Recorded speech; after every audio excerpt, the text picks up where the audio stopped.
马上遇到第一只动物，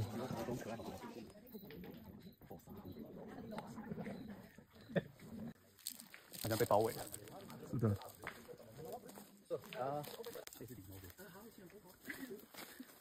刚刚看到的动物呢，福萨也是马来西亚独有的动物，而且是全马来西亚最大的哺乳类动物。经过8个小时的车程，现在我们要开始森林国家公园的夜走。现在时间晚上6点，我们开始夜走了。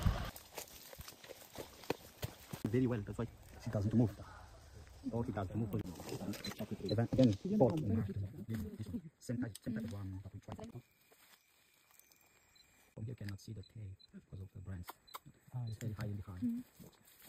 They sleep during the night and then they are more active during the day. Small body there. Just in the middle of the bright light. Continue. Let's go to look for more. 看到一只灰鼠狐獴，很可爱，都不会动。